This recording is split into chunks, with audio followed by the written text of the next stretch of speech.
Well, I guess I've gotten such grass and gone out on the pier. But I also didn't feel like roaming around the pier at 1 o'clock or 11:30 or 12 o'clock at night. That's such a winter.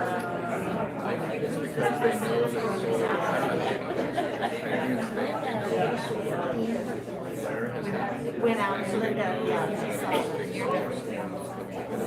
Anyway, I'll get to see it when it's my time. I don't know if they'll come around again while I'm still around. What, 10 years? Is that every 10 years? I don't know. This one, we're going to get started. Right? 60s. Hello, everyone. I'm so excited you're At least in here. this area. My name is Barbara Erland. I'm the chair of the Madison Park Speaker Series, also known as Tuesday TED Talks.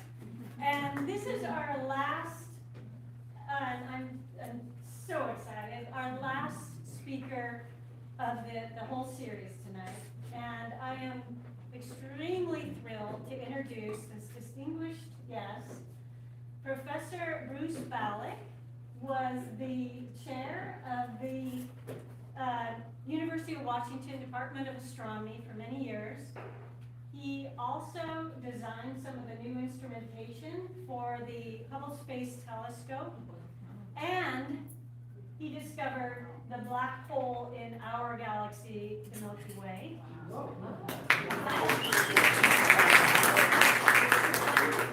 Now retired, he still writes a lot of research papers on the Hubble and the James Webb. Please help me welcome Professor Bruce Balick.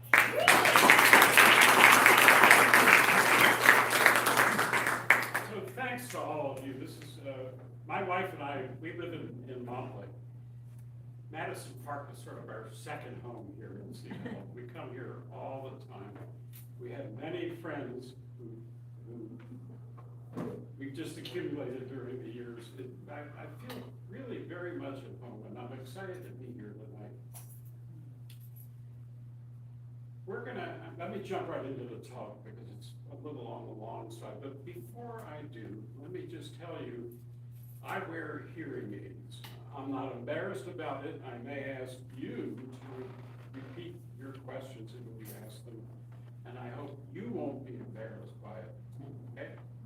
It's just the way age goes, as some of us know.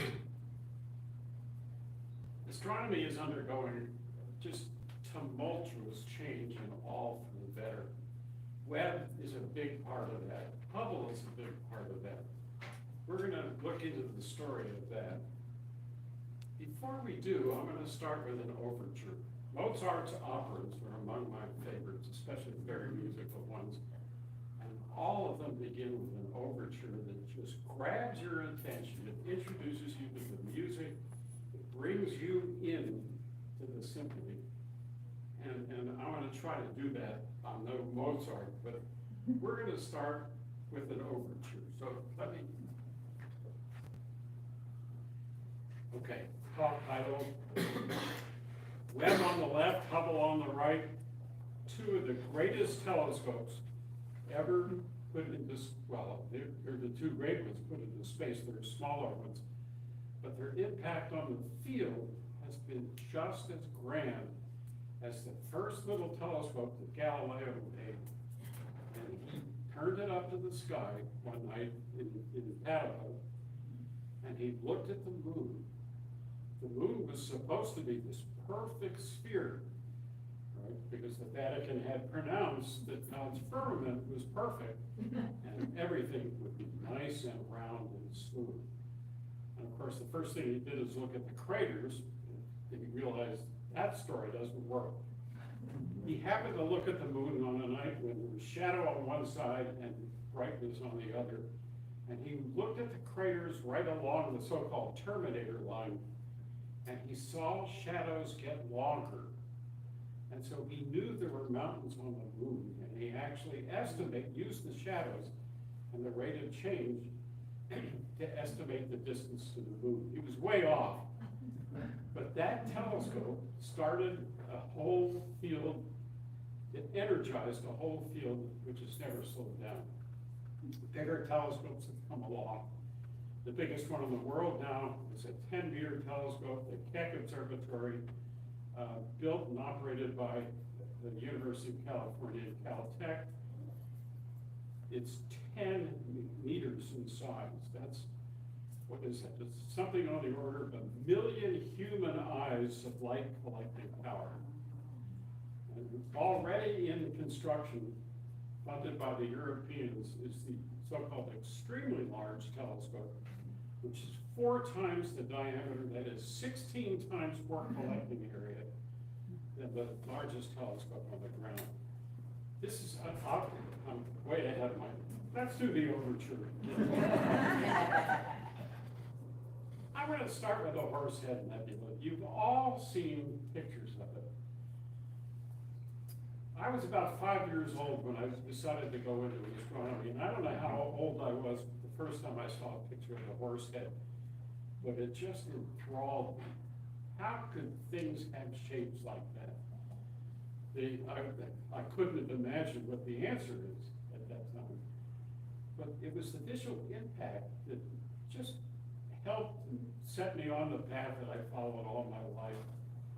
With so much pleasure and enjoyment. Wonderful people, wonderful science, always beautiful meetings filled with exciting new results. Anyway, the first picture I could find of the Horsehead comes from this negative that you see in 1910, roughly 1910. And over the course of time, we'll just look at the Horsehead, and the images have become more and more exciting. So by the time I was a graduate student, well, after I got my PhD, the picture on the right had come out. And it was just the beginning. So the best ground-based image of the Horsehead is on the left. It's a dust cloud. We see it in silhouette because it's blocking the optical light coming from behind it. The next picture, the one in the middle, is a Hubble Space Telescope image made in infrared light. So you see the nebula because it glows on its own. It's not seen in silhouette, it's seen in emission. And the image on the right, notice the date. The image, this is the image on the right is a press release from 2 weeks ago. And I promised Barbara I was going to come in with the latest results, and this is one of them. And it's such an amazing, so the image on the right is just the hair on the top of the horse, obviously. Now, why are we doing all this? I'll get to that in a second. You're familiar with the Orion Nebula. You've all seen it. One of the things that stands out about the Orion Nebula is that star formation in Orion is very, very recent by most standards. The stars in its belt and those in its shoulders and knees are very hot stars, and they don't last long. They burn up their fuel and explode or disappear one way or another. The only exception to that is Betelgeuse, which is over here, and it's a red giant star. It is so big that it's larger than the orbit of Earth. The Earth would be inside of it. It's larger than the orbit of Mars. It reaches all the way out to Jupiter. It is a gigantic star, And this is I get sidetracked. Orion is a region of active star formation. That's why we look at it. So here are the 3 belt stars, and to put the Horsehead Nebula in perspective, it's down here. You just barely see it right there. It's surrounded by all these very young stars. Stars form from clouds of dust, portions of which just collapse to make a star. And that's going on inside the Horsehead, or at least so we thought, and the Hubble image, the Webb images of it shows stars information all throughout it. This is what the solar system would have looked like 4.5 billion years ago when it was first formed. There aren't any planets yet, or at least we can't see them, but the dust cloud, this equatorial dust cloud, is where planets in our solar system have formed. That's why the planets are all in the same plane, and they all go around in orbits in the same direction, because they're born from the same cloud, and they inherit the genes of that cloud. So, it's very exciting to see how stars are formed. And you have to go into the infrared part of the spectrum, because the stars that are forming are very deep inside dust, which blocks the view using visible light. You can't see a thing. It takes the infrared images, which is the primary purpose for building Webb. And it's not the primary purpose, actually. It's one of the many important purposes. We'll get to the primary purpose a little bit later. So the story of Webb is a story of just incredible advancement in astronomy. There are several key factors. Some of the brightest students at all universities all around the world go into astronomy. And the science is done up here, not through a telescope. Data come from telescopes. The insights that those data reveal come from an examination by us. And so I think our biggest asset are the quality of the students who enter the field now. Frankly, I'm intimidated by a lot of our graduate students. They're so smart. But in addition, there has just been an explosion of new instrumentation, very expensive instrumentation that we had.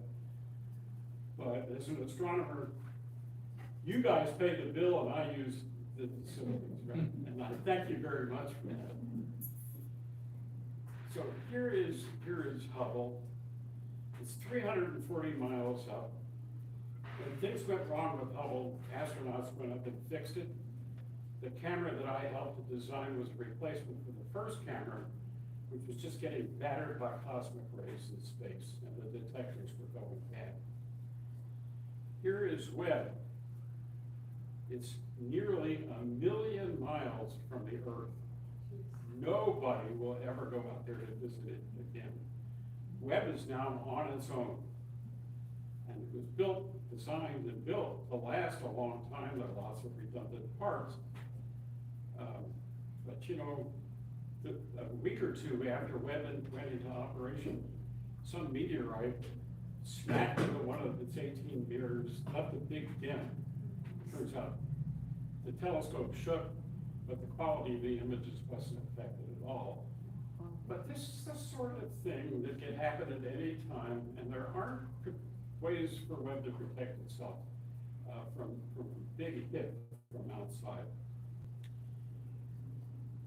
The other big telescopes that are really revolutionizing the field are right here on the ground. This is an array of radio telescopes right on the Chilean-Peruvian border, up at an altitude of 15,000 feet, where there's very little water vapor. And water vapor absorbs the radio radiation that this system detects. It's much too big to go into space. There's just no way to do it. But it's working so well on the ground, and it's a powerful partner for these two telescopes here. As over the course of time, so back until the end of the Second World War, our view of the skies was based on the kind of light that our eyes can see. That's just a tiny sliver of the whole spectrum of light. And over the course of time, first we opened the radio part of the spectrum, and that's where my colleague and I discovered the black hole, because of the heat generated by material falling into it. Then we began to crack open the ultraviolet part of the spectrum. The atmosphere makes that very difficult, and we should be thankful, because ultraviolet light rips apart the carbon bonds in us and causes all kinds of physiological problems. Much better to do ultraviolet astronomy from space. James Webb is now breaking open the infrared part of the spectrum. And it's doing it for the first time. It's like a kid going into a candy store. There are so many things that we didn't anticipate and that Webb is discovering. And I think it's fair to say that Webb has already begun to transform astronomy in ways that we never imagined when the bill came for launching it. Right? And this is also true for Hubble, but Hubble was working in a part of the spectrum with which we were already familiar, and James Webb had brand new virgin territory. And the impact of that will take years to really make itself obvious, but I can see it happening right away. It's certainly happening in my field. There are other telescopes, the large 10-meter Keck telescopes. There's a pair of them up on top of Mauna Kea in Hawaii, which is the best site for an observatory on the planet, but all the real estate is pretty much all gone now. There's the European Southern Observatory and the Vera Rubin Observatory. They're in the high Andes, also a great place to put the telescope. The Vera Rubin telescope is notable to us because the University of Washington was one of the 4 partners who founded the project. And although we're not building the telescope, we're building a pipeline that processes all the data that telescope will see. It'll survey the whole sky every 3 nights. And we're learning now how rapidly the sky changes. Supernova come and go, asteroids whiz past. And it's the purpose of this telescope to explore the time domain. The telescope goes into operation at the end of the year this year. All right, that's enough about that. Let's talk about what telescopes do. There's the telescope itself, aside from the instruments that analyze the light they're located behind the telescope. The purpose of the telescope and its sole purpose is to collect lots of light and focus it, just like a camera would. Bigger is better. So you can think of light coming down in the form of little bundles. They're known as photons, light energy, right? And they bounce off a curved surface and come together at the top. That's where the focus would be. And there's just no doubt that bigger is better. Here's an artist's conception of the Webb telescope. It's built like pretty much all telescopes. Here, this shows you the primary mirror, which is the mirror right here. Light from a distant object strikes that mirror and is reflected to the secondary mirror up here at the top. Sorry, I got a hair trigger computer here. And from the secondary, the light is directed into the instrument bay back here. For Webb, there are 3 major scientific instruments in it that each look at different parts of the infrared spectrum. What's new and unusual about Webb is this thing. It's a heat shield. So the infrared light is, in a sense, a form of heat. When you stand in front of an infrared source, you feel the heat. So does the camera, and the heat in the camera feels degrades the quality of the images. It adds lots and lots of noise. So Webb, being 1 million miles out, exposed to the sun 24/7, has to have some way to protect itself from sunlight. And this heat shield is the way that's done. It's 5 layers of pretty much mylar separated by a few inches. And Webb, as it goes around, as the Earth, so Webb is let me get to I'll get there. Why do we spend all that money to go out into space to begin with? And the answer is very simple. For an astronomer, the Earth's atmosphere is an enemy. It's a big enemy. There are many portions of the spectrum that the atmosphere blocks out. And over the course of time, biology has learned to explore and to exploit the windows that the atmosphere leaves open. That's why our eyes are tuned to visible light, because it's dark in the ultraviolet, it's dark in the infrared.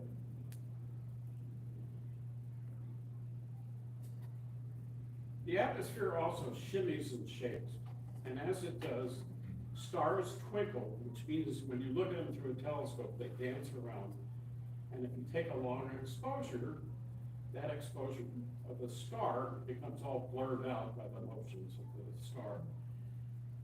Going into space takes that problem away. This is a ground-based picture that my undergraduates and I took in 1999 using the University of Washington 3.5 meter telescope in New Mexico. This is, I think, the best ground-based image of this nebula called the Cat's Eye that I've ever seen. This was the first image, the one on the right was the first image released to the public by Hubble in 1994. Actually, the press release date is January 1995. I was at a meeting when this image, I work in this field, and I was at a meeting in Innsbruck. We were talking about the way planetary nebulae, that's these things, evolved, and everything we said was based on these fuzzy images. We all knew, as soon as we saw this one, that our field was about to change, because the details really matter. The details reveal the energy sources that shape the nebula. So Hubble is doing very well, thank you. It's been in orbit now for how long? 40 years. Yeah, thank you. Its original set of instruments have all been replaced by astronauts. The only vehicle that used to be able to get to Hubble was the space shuttle, and that's now gone. So when Hubble dies, NASA is obliged to dump it in the ocean, and it's going to have to send up a robot to do that, to drag the telescope and aim it into some ocean or another. The size of Hubble, size matters, remember that. And the size of Hubble was determined by the width of the cargo bay in the shuttles. The mirror in Hubble is the largest thing you can put in that shuttle bay, along with the rest of the telescope. So, that determined the light collecting power of Hubble, and it just works so well. I mean, there have been some problems with it, but yet the astronauts, the last trip to the observatory was 2009, and it's just been working perfectly ever since. This is the telescope. It's wrapped up in aluminum foil so that sunlight doesn't scatter into the images. The instrument bay is shown here at the bottom of the telescope. And for 11 years of my life, I worked on this instrument, right? Oops. I worked on this instrument, which is a camera, an imaging camera.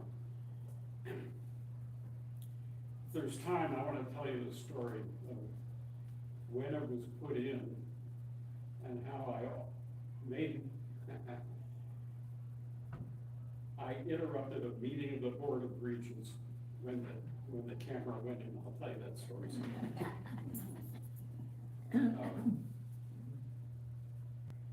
So here's an example of images, of an image that Hubble has taken. This is another one of these planetary nebulae, the sort I study. A planetary nebula comes from a star like the sun, maybe a little bit bigger. At the end of its life, it burns fuel in the same way that a car running out of gas burns fuel. It sputters, and the sputtering shakes the surface off into space. And that surface floats out, becomes a nebula, a visible nebula. This is an example of one. It's called the butterfly. And this Hubble image is notable for the blue emission that you see here, which can only be made by ferocious winds coming out from the surface of the star. By ferocious, I mean 700 miles per second. We can see it as we compare images taken 10 years apart. We can see things moving at that speed. All right, enough of Hubble. On to the Webb. It was launched on Christmas Day in 2021. There was a check, it took, I don't know how many years, 1998, I think is when construction began, so it was roughly a 15-year construction project. The telescope and the instruments behind it were built by NASA. The structure around it was built by Northrop Grumman, including the heat shield. And so all these things built by different people had to come together and be tested. It was an incredible challenge, and things did go wrong that slowed down the project, and it cost a lot of money. But in 2021, the telescope with all of its instruments had been put in a gigantic vacuum chamber in Texas. The vacuum, it was, so you want to test a telescope to see how it operates in the environment of space. The vacuum worked.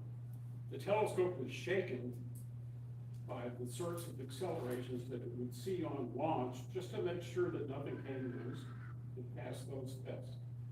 It came out of the vacuum chamber, was transported down to the Caribbean, where the Europeans have essentially the equivalent of Cape Canaveral, where they launched their rockets from. This was launched in a European rocket known as the Ariane. The reason for that is that the cargo bay of the Ariane is much wider than the shuttle. So this was the only launch vehicle that the instrument could fit into. And even then, the mirror had to be folded up inside the cargo bay. After launch, parts of the mirror kind of opened themselves up, and the telescope constructed itself out there where it is right now, or on the way out there. It was an incredible engineering feat. It's like the parachutes down to Mars. NASA had a list of 344 things that if any one of them went wrong, the telescope would be useless. It'd be fatal, tragically fatal. It'd be fatal. And I was glued to the television. The launch takes place on NASA TV. And you see what the cameras show, and you hear the chatter in the control room, and you hear people going down through this list of 344 things that check. It got up into orbit, and there were still 100 more things that had to work right as the telescope moved from an orbit around the Earth out to its location on the far, 1 million miles away from the Earth. Everything went perfectly. Everything went absolutely perfectly. In fact, Webb, like most telescopes, is oriented using little jets of gas. And the anticipation was that the maneuvering of the telescope to get it into orbit would use up about half of the gas that was available, and the rest of it would be used to guide the telescope. That would give the telescope a lifetime of 10 years at most, right? Almost none of that gas was used, and the lifetime of Webb went from 10 to 20 years. I mean, some it gets smashed by a meteorite in the interim, but without that, and without any problems in its computers and things like that, this is going to be a computer for the ages. Just like Hubble. Hubble's design lifetime is 10 years, and now it's 30-some years, 33 years into operation, 34. So we're all hoping that happens again to Webb. The telescope was launched out of the cargo bay of the Ariane rocket in orbit around the Earth. This is it right here. You're looking at the bottom of the telescope as it begins to move out towards the moon. This is the last picture we got of it. It's the last picture we will ever get of it. So you and I are seeing the final view of the telescope. Where is it? Well, here's the moon at about 250,000 miles from the Earth. Webb is 930,000 miles from the Earth, and it's in an orbit, which is a very special orbit. So imagine you're on top of a cone-shaped volcano, and you put a marble at the top. And if there's any motion at all, the marble will roll down one side or the other and fall to the bottom. Webb is at this point in space where the gravity of the sun on one side and the gravity of the Earth and the moon on the other side are in perfect balance. So if anything nudges Webb too much, it'll fall one way or the other, but can't stay where it is. Everything is working beautifully. Reaching that point after launch was one of the many things that could have gone wrong, and it was absolutely, like everything else, it was flawless. But even so, we're not going back out there to fix it. It's on its own. This portrays the ballet that happened after the telescope was launched from Earth orbit out to where it is. The telescope had to kind of build itself in space. It had been stuck together in the cargo bay of the Ariane rocket. It was designed to unfold. The heat shield came out, and this is the final result. All of this took about a month and a half. And there was a NASA website where you could follow the progress and go down that checklist of things that might go wrong. And, you know, I would go do it in the morning, typically after I got done. Fingers crossed, no problems. Now, what is Webb supposed to do? Hubble gave us some early hints into the evolution of the universe after the Big Bang.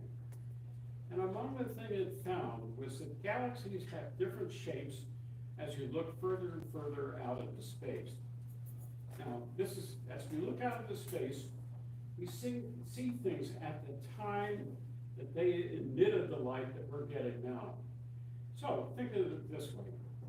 The sun is 8 1/3 light minutes from the Earth. We see the sun as it was 8 1/3 minutes ago. We won't know what it is now until we wait another 8 1/3 minutes. So the sun is 8.3 light seconds from the Earth. The nearest star is 4.2 light years from the Earth. We see that star as when it was 4 years younger than it is today. So you continue this game. When we look at the nearest large galaxy, the Andromeda galaxy that looks like us, it's 2 million light years away. We see it when it was 2 million years younger than it is. Hubble had enough capacity to look at galaxies out not just to 2 million light years, but to 10 billion light years. And as we view these galaxies in progressively younger stages, they look different than galaxies do today. They had changed. All right, no surprise, no big surprise. Right. Now, one of the major points of Webb is to look further out beyond where the Hubble limit and reach all the way to the time that the very first stars ever formed in the universe had just finished forming. Not a good sentence, Bruce. I should try that again, but I'm not. Webb was designed to see the first starlight, to catch star formation as soon as it began. We're not sure how stars formed back then. It was a very different universe, much hotter, much more compact, and there weren't any heavy elements that allowed a cloud to shed its heat and collapse into stars. It's too soon for that. So the way stars formed at the very beginning could be modeled theoretically, but everybody's models disagree with everybody else's. And Webb was designed to provide us with the answers, which it's now doing. Very exciting if you study star formation, and very exciting if you study the evolution of the universe from the Big Bang onward. Now, there's one problem with our universe that prevents us from seeing the Big Bang. For the first 380,000 years after the Big Bang, the universe was just as opaque as this wall here. There's nothing to be seen from here as we look out of that wall other than some ripples on its surface. It's not perfectly uniform. There are slight ripples, and it's those ripples that inform us about events that happened before 380,000 years. By inform us, I mean we take computer models based on the best physics we have and ask how the universe might have evolved so that it looks like the ripply surface that we see on that wall today. Very, very important.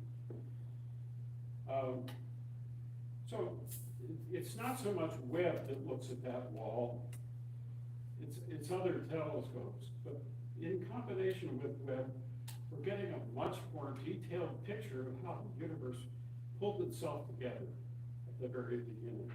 It's a very exciting time. So this is meant to portray the view from here, looking back further and further into space. That is back in time. Here's the Big Bang, and right, where's my pointer?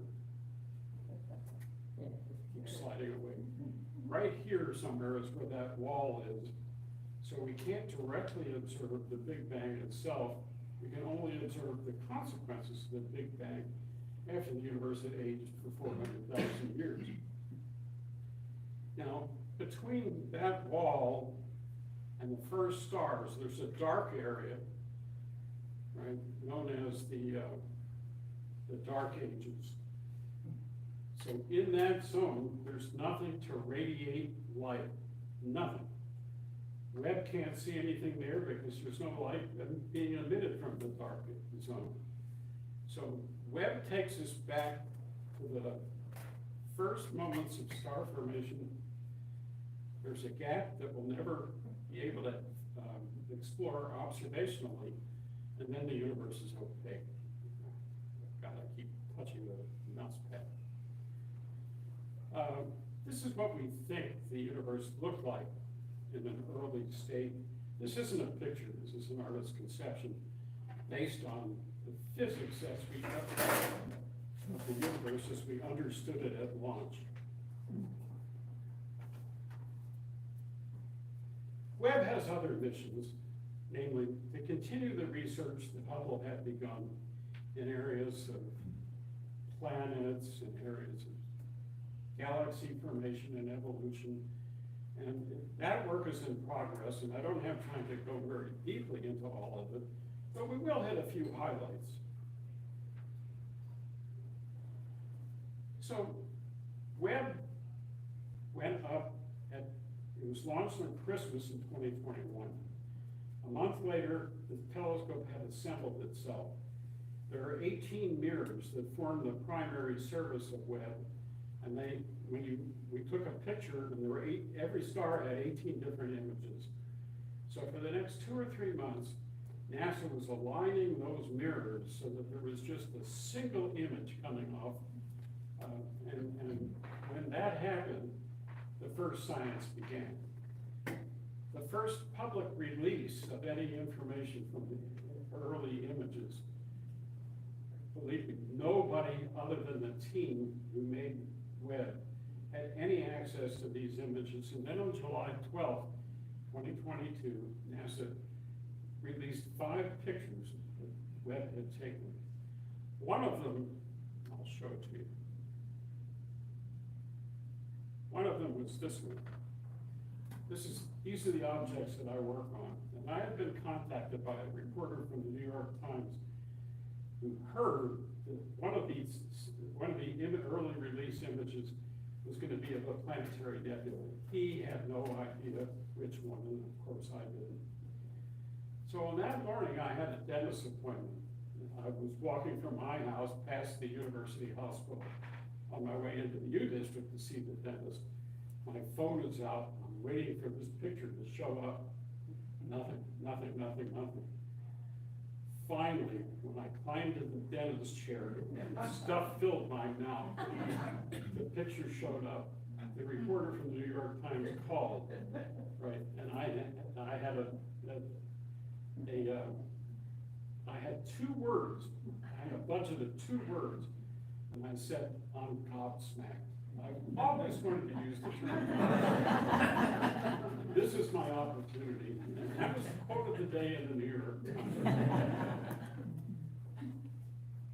We're still staring at this picture, trying to make sense out of it. It has, especially the outer regions, are all infrared light that we had never seen before. And the structure of this gas out here, this is the oldest gas that was ejected by the star. And its structure is very important for what understanding how the ejection process began. I was part of a team of 60 different authors who we worked together furiously from this moment until the end of 2022, trying to put all the pieces together. And I don't think we ever finished, but it was a very exciting time. It was the first time we had information, anything like this. And, you know, we were a bunch of kids in a candy shop. It was so much fun. Let me go back. All right.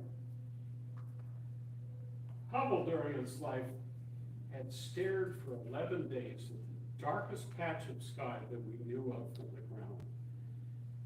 The shutter just remained open. What we were trying to do is to, for the first time, push Hubble all the way to its its optical limits. That image became known as the Hubble Deep Field, and it has been studied continuously ever since the picture was taken. I think it's about 2005. I don't remember exactly. This is a portion of that image right here. In 12 hours, Webb took this picture of the same patch of sky, and look at the difference. Look at the difference. Now, we expected to see something sensational, and I think we found it. The reason we expected this is that the universe is expanding. Edwin Hubble found that in the 1920s. It expands in such a way that more distant objects move away from us even faster. So there's a relationship between distance and speed of recession, which is absolutely a straight line. So that means that light coming from far away, it's coming from objects which have huge motions, and that means large Doppler shifts. Do you anybody remember what a Doppler shift is?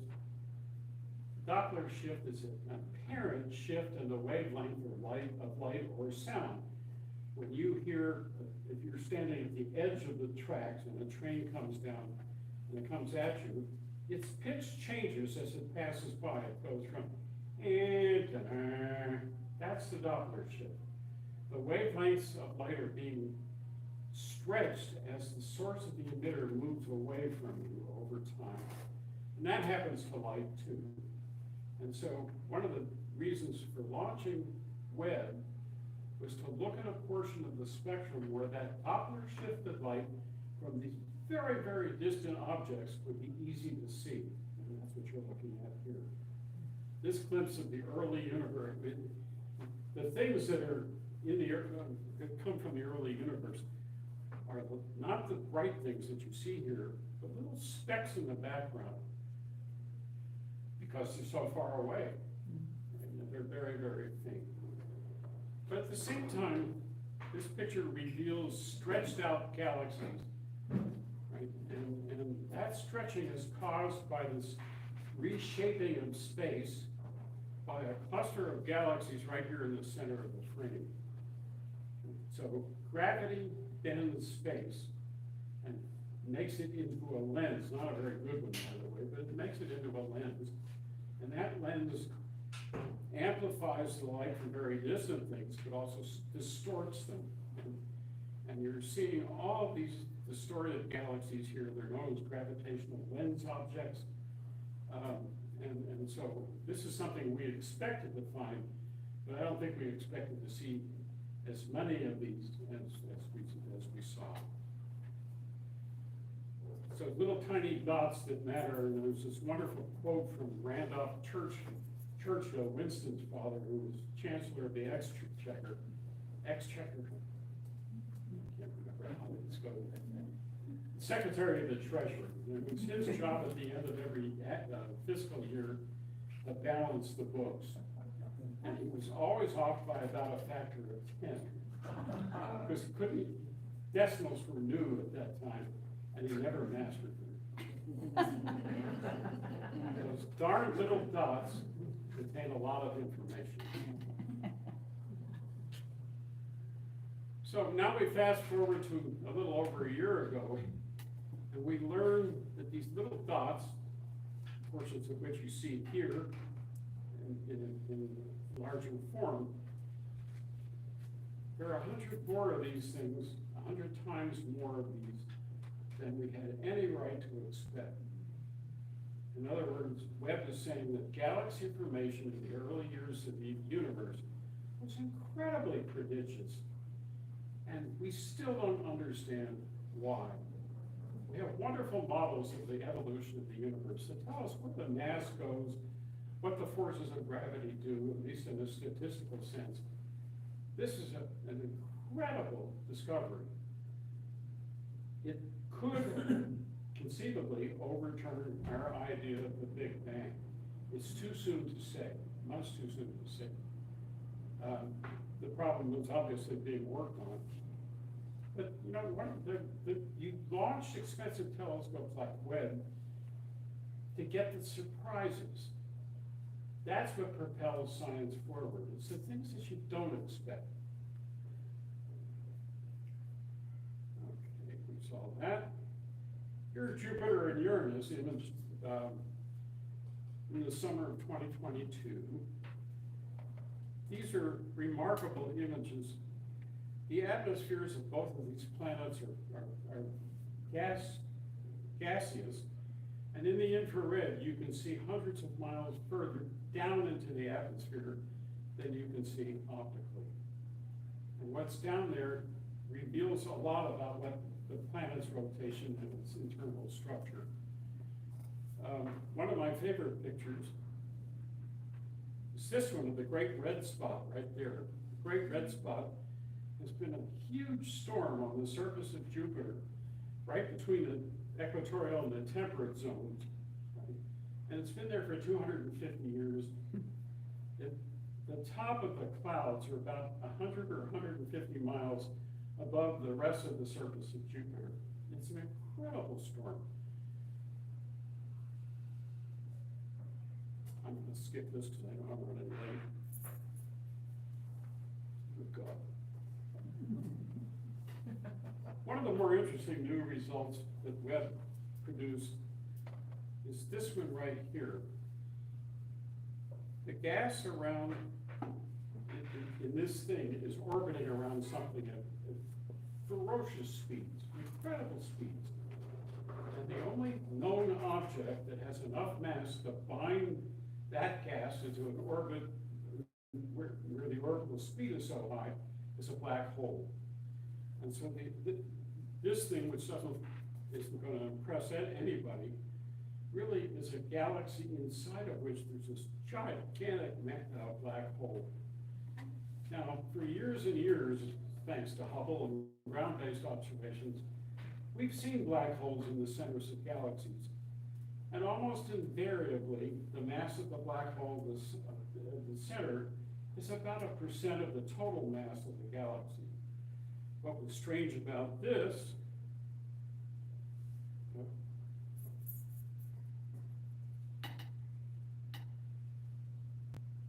So the black hole in the middle of this galaxy is 1/3 of its mass. We always thought it would take a long time for a black hole to condense out of whatever they're made out of, a very long time. Here's a black hole that dates back to the early days of the universe, and it's got this gigantic mass compared to the mass of its parent galaxy. And that tells us that our ideas of how black holes form have some basic flaws in them. This is a young stellar object which is shooting out gas along its poles in a process that we sort of understand. It has to do with a disk of gas around it that planets will form from, that's spinning so fast that it generates a magnetic field, and that magnetic field drags material out from the surface of the star and ejects it in a gas, in a jet. And I put this figure in here only because I find it so beautiful, so unusual. It's unlike anything that we had seen before. And there are stories that we barely understand. This stuff right in here is a jet, an unstable jet. Mass is injected into it irregularly, and that's why there are brightness variations. And then that gas goes on to form these large lobes out here.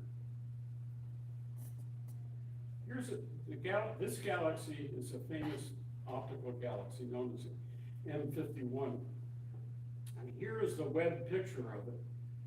And the dark lanes that are dust absorbing light coming from behind turn into bright lanes because the dust is emitting infrared light that we image using Webb. It's a very surprising difference in structure. The scales here are exactly the same, and this thing turned up, which we think is a hole in the disk of that galaxy caused by a massive supernova that just cleared out all the space around it and plowed that material up into a rim. There we go, a rim right in here. Here's a collage of Webb images of different galaxies. And the views are so unlike anything that we've been used to seeing from visible light. There's a lot to be learned from not only about the structure of the galaxy, but also about its evolution, how that structure came to be, and that's done using modeling. But models have to be constrained by excellent observations, and here you go. This is a system of galaxies that's interacting one with the other. The gravity of each is stripping gas off all the others. It's a dramatic picture. When the universe was smaller, back in the good old early days after the Big Bang, everything was closer together, and galaxies born by then were running into each other all the time and changing their shapes. This gives us an opportunity to study that locally. All right, we're coming to the end of the talk. What comes after Webb? Last week, John Mather, who is the project scientist for the Webb Telescope, God bless John's soul, it was a thankless job. He held the job from 1995 until after the Webb Telescope was safely deployed. He defended its budget. He led the engineering. He made all the major decisions. He looked especially carefully at what might go wrong and how the design of the telescope could address those risks. He was here last week and he began to tell us about what's in the pipeline for future telescopes. The first one is the Nancy Roman telescope, and it's actually well under construction now. The Nancy Roman telescope, the mirror in it, is a leftover from Hubble. NASA ordered 2 mirrors just in case one broke, and now it's putting up the second of the mirror in a new telescope. Now, technology has really exploded since Hubble was designed. This is the field of view of Hubble's largest camera, right there. And the Roman so-called footprint has 18 of these boxes. It can survey large areas of the sky simultaneously. Hubble has to bounce from one to the other, which is a very time-consuming process. Nancy Roman, her name was put on this telescope. She was the John Mather, the project scientist at Hubble. And she's the one that battled for its existence as funds ran low and the design problems showed up. It was her, just like John, it was her determination that made Hubble a reality. And so this telescope is named after her. She had quite a reputation as a nasty person. I mean, like, I've heard her described as a dog with rabies. Didn't want to get in her way. Her determination just completely dominated her entire life. But her heart was in the right place. Here's a picture of John. As I said, he spoke here last week. Wonderful, wonderful talk. John is nothing like Nancy. He's a very, very aw-shucks kind of guy with a beautiful sense of humor, and it's hard not to like John right from the very beginning. And when asked, what's the future of Webb research, this is his answer. This is a good slide to end on. But I'm going to end on this one. One of the reasons astronomy has succeeded so well is not just, in raising money, is that people are fascinated by it. This is a large audience for this series of talks. And you came here, I think, at least in part, out of curiosity about what astronomy is doing. What is the state of the art? Where are the frontiers? And I hope I've introduced you to a lot of those. But your interest and fascination is the same one that Mark Twain had, 150 years ago. And it's that public interest in astronomy, the questions of where we come from, right? How did we evolve? Is the Earth anything special? These are the kinds of questions that drive your interest and mine and make the field so exciting. Thank you very much.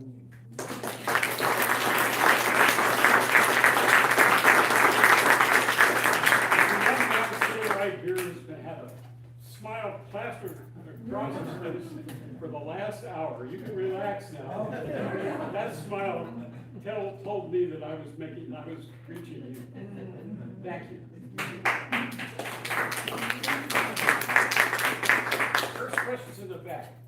I'm going to stand up and try and make myself clear, so I'm sorry if I'm shouting, but I know you have.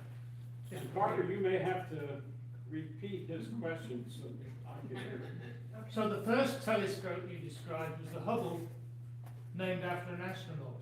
Yes. The next one you described is the Nancy Grace Roman, named after an astronaut. Yes. The one that's 1 million miles out there Yes. forever is named after a government official and administrator. He was the head of NASA during the years. Yeah, but he's a government guy. He's not He's not an astronomer. So, assume we weren't allowed to nominate that it be renamed the Bruce Balick Telescope. What would you nominate as the astronaut it should What be a named wonderful after? question. I think I would nominate. When you were a kid, did you read any science fiction? Yeah, a little bit. I looked at Sputnik when it went over. This is even earlier. Do you remember the name George Gamow? No. He wrote a book. When I was a kid, I read this book. It's called Flatland. It takes you to a planet that is a two-dimensional, not a three-dimensional planet. And the creatures on it are absolutely flat, and they crawl around. And in that book, you learn how important the third dimension is to us. George also was the first to predict the Big Bang. He was a brilliant physicist. And he he was the team leader in research teams that just had one extraordinary success after the other after the other. I would pick his name were it not for the fact that he was a professor at the University of Colorado where I spent my first year of graduate school. And he taught a course on general relativity. I mean, this was the guy that nobody could teach it any better than he could.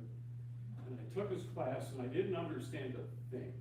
I didn't understand, I was so lost. So one day I knocked on the door, I went into his office. And I said, I can't get my feet on the ground. It's just not working for me. He said, Bruce, go over to the bookshelves over here. There's a big fat red book. Pull it out. What? And I did.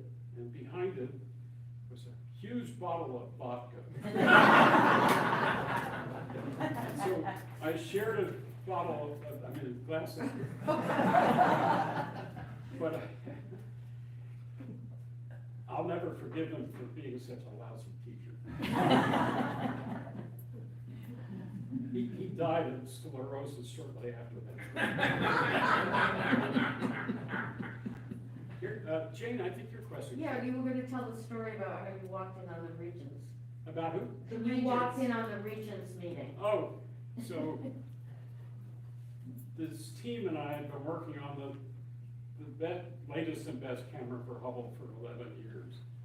I don't know how many airline miles I picked up on travels to Goddard where we were working to do the design. It was punishment, it was just punishing. But NASA paid our way to go down and see the launch of our camera in the space shuttle in 2009. And you know, I wasn't going to miss this. I was teaching, I had to get out of that. I was chair of the faculty senate, and I was obliged to go to the regents meetings. The astronauts went up on the day, they went up about a week beforehand, but the installation of our camera happened to take place on the day of the regents meeting.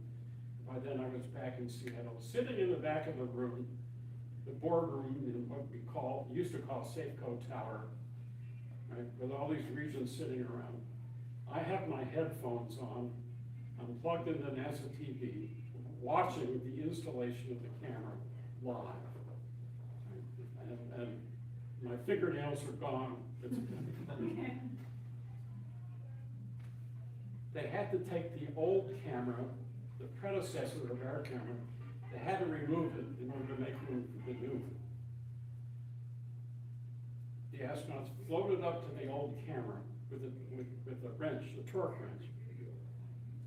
And there's one bolt that held the old camera on. Gave it a whack, and nothing happened. So, radio, Houston, what do we do next? Go to your toolbox, there's a much bigger torque wrench. Be very gentle, but the bolt, we're sure the bolt will come loose. They float on up. They put on the big torque wrench, nothing. They can't wrench it, they can't move it. NASA headquarters, what's next? Well, there's a gigantic wrench in the toolbox. Take that up and see if you can get the bolt loose. And they float up, and the bolt gives. Now, the question that NASA asked them, can you tell if the bolt broke or whether it's starting to come out? And the answer is all the same to us. NASA tells them there are 22 threads on this bolt. If the bolt comes out after the 22nd turn, good news. So the astronauts are up there at the instrument counting the revolutions, and apparently I'm counting out loud along with them. Right? And when the bolt finally comes out intact, I must have said something because every head in the room snapped around and looked right at me. And so, you know, I felt so elated, I was in no mood to apologize. It was such an exciting time. The president of the university came up to me during the break and said, what was all that about? And I told him, and he had me give a brief talk to the regents on what had just happened. It was a fun event. Yes, your question. How is AI helping to analyze results? What a wonderful question. AI is designed to assimilate vast amounts of information, to somehow organize it into a way that makes some sense. Web images just aren't that complicated. You usually know what you're looking for. But I mentioned the fact that the University of Washington is a founding partner in what's called the Rubin Telescope that will survey the whole sky every night for 10 years. Every night it produces, 22 terabytes of data. You can now buy a 2 terabyte disk. And so there are 10 disks being filled with images. There's a lot that we might find in there, and that's where AI comes in. So people in the office next to mine and down the hall have been working on an AI system for assimilating the data that comes down from this telescope. The hope is that they can recognize incredibly important events which have never been seen before. You don't know what you're looking for, you know what you're not looking for. And to send out alerts to observatories around the world. So that's one application of AI, which is really exciting. And I think this telescope is going to transform much of our department for the better. In my years, you made an observations with a single telescope, you got a single image, use physics to understand what was in it. This is a whole different game. There's much too much information to make that easy. So we're going to be training, I hope, really extraordinary students who know how to make this work. I wouldn't know AI from a hippopotamus.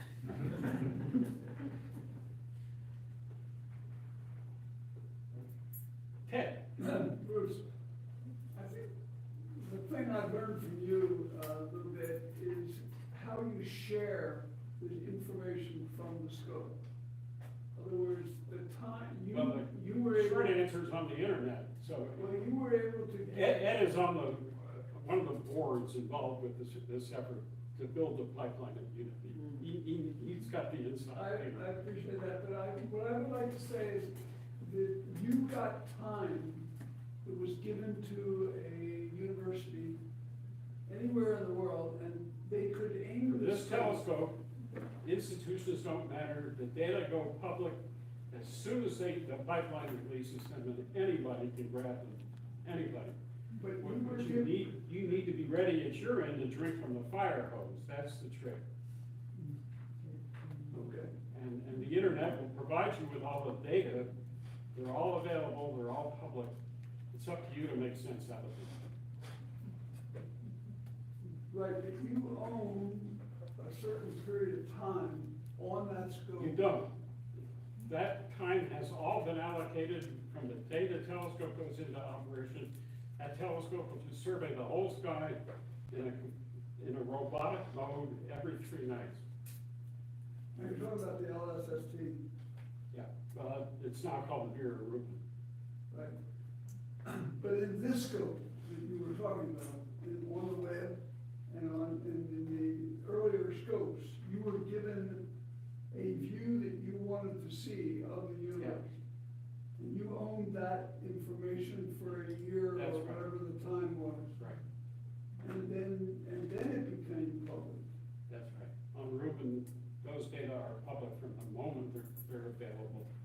Right, that's a huge difference. And you can use them for whatever purpose you might have in mind. It's up to you to use your head to do good science. The telescope will provide you with this gigantic amount of data. And the pipeline will compare every image of the same patch of sky obtained every 3 days, and it will look for anything that changes in that field. And it'll, from the way in which the changes take place, something might get brighter and fainter, or it might move, the telescope will take a first guess about what it is and alert the right people. It's a daunting process. Yes. Oh, I'm sorry, you had your hand up. Yes, I did. So you said at one point, some of the information, the data that you're getting is possibly altering the concept of the Big Bang. Yeah. So I was curious, do you know what theories people are coming up with that are not the Big Bang? There are no alternatives at the moment. There used to be one that George Gamow invented, actually. No, it was Fred Hoyle. It was called the steady state universe. It said, two things. The universe is completely uniform in a statistical sense. What you see on one side is the same as what you'll see on the other. Then the second assumption is known as the grand cosmological principle, and that is, again, average statistically, the universe stays exactly the same everywhere, all the time. Now, by then, we knew the universe was expanding, and things were moving apart from one another. So it was hard to imagine how the universe could create new matter and new stars fast enough to fill the void as the universe expanded. Hoyle, that is, came up with ideas of how that might happen.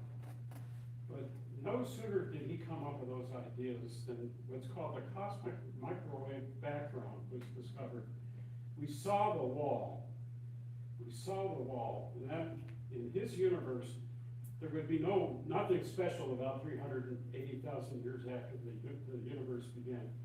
What's there would be the same as what we have here. And just like that, his theory crumbled. So the steady state universe is history. And it really didn't make much sense then. Not that the Big Bang makes any more sense. I mean, one of the talks I love giving is about the origin of the universe. And we ask questions like, what came before the Big Bang? What's outside the universe? And questions like that. They're all perfectly reasonable questions. Not all of them have answers. So cosmology is a fascinating field. And I hope that Webb will clear up at least a few of them. It's not going to clear up questions like what's outside the universe. We can't observe what's outside the universe. Thus, it doesn't exist. Last questions or? Leo, over here, is there life out there? Is there life out there? I mean, with all the detail that you're able to see, wouldn't that be one of the details that would come up? So if we're here, why shouldn't there be life everywhere? Yeah. That's the question that I'm giving a talk on aliens to my granddaughter's classes on aliens. And that's kind of the starting point for the talk. Why not? There's nothing to rule it out. There's just no evidence to support it. Okay. Right. So without evidence, facts, all this is conjecture. But if we know nothing, you can speculate however you like. And wild speculation has driven brilliant minds onto some great projects. So it's a good question, fair question. But wouldn't, I mean, we're assuming that the evidence of life existing is coming from our minds, what we consider evidence of life. Isn't it So possible? you're asking what constitutes evidence as opposed to conjecture? Yeah. I guess, yes. Okay, well, evidence is what you see with your senses for yourself. And I have to be able to verify what you say. That's evidence. Okay. In the court, in the legal system, evidence is something that's used to establish guilt or innocence. And the way in which so-called proof is developed differs for civil cases and criminal cases. Right, but it's all the same process of evaluating evidence. on the same point, if it's reasonable to believe in God, is it not also reasonable to believe in aliens? I'm sorry, I didn't get it. I think it's time to.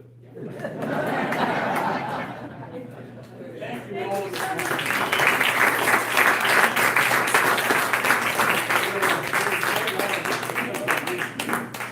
Thank you so much for coming.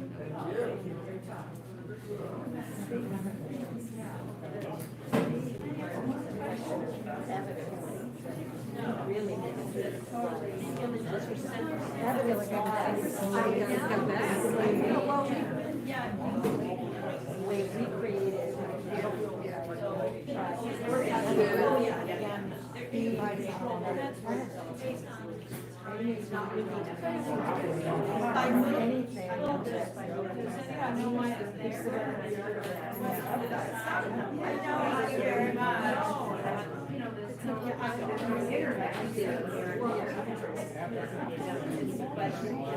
Yeah, I do, well, it's like it's all in the sky.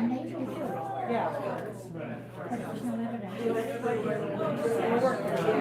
I get you do more than you do. Yeah. I was gonna say the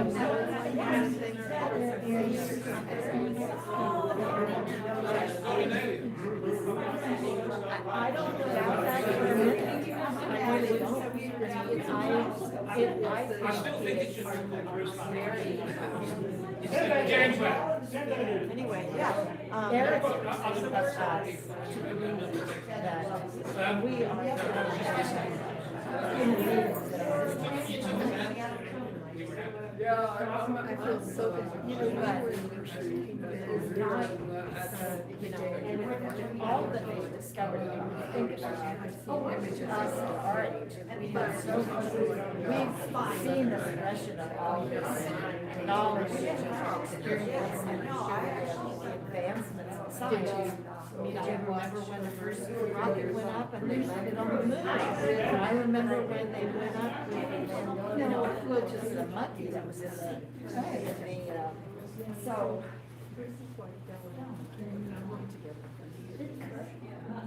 Yeah, and the Russians, and then we put him in. So, and then, you know, have astronauts here and install. But it's yes, yeah, so I just art anyway, tell Mark and I yeah, the changes and the advancements that they're going to experience. And we love being able to see what they're going to see. And our daughter lives in New Hampshire. Or what they're going to discover. Well, nice to meet you. I have a question I want to ask you. You're a veteran and then there's somebody like 3 days and she's got For reasons. example, Then there was. I'm staying, and I need my two sisters. It was the memorial. Yeah. So we had